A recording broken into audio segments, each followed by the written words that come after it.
মানুষের জীবন এতটাও অগোছালো নয় যতটা আমার ড্রয়ারটা অগোছালো।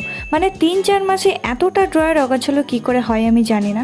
আজকে আমি ডিসাইড করেছি যেভাবেই হোক এই ড্রয়ারের পুরো জিনিসগুলো আমি গুছিয়ে কমপ্লিট করব। প্রথমে আমি সব জিনিসগুলো নামিয়ে নিয়েছি আর আমি কি পেলাম দেখো, একটা ছোট্ট গিফট বক্স। আর এই রাবারগুলোর কথা কার কার মনে আছে বলো তো? আমি এমশিল দিয়ে এই কাঁটাগুলো বানিয়েছিলাম, এমনকি আমার প্যান কার্ডও এখানে ছিল। এতগুলো আঠা দিয়ে যে আমি কি করছিলাম। এরকম ধূপের বক্সগুলোর মধ্যে আমি আমার ব্রাশগুলো ঢুকিয়ে ফেললাম আর আমি আমার আঠাগুলো একদিকে গুছিয়ে রাখলাম।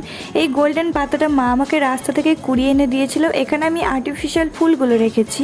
এবার ড্রয়ারের প্রত্যেকটা জিনিস গুছিয়ে রাখার পালা। আমি একটা একটা করে প্রত্যেকটা বক্স এখানে রেখে দিচ্ছি। আমি স্কচ টেপ, কাঁচি এগুলো সমস্ত কিছু আলাদা করে নিয়েছি।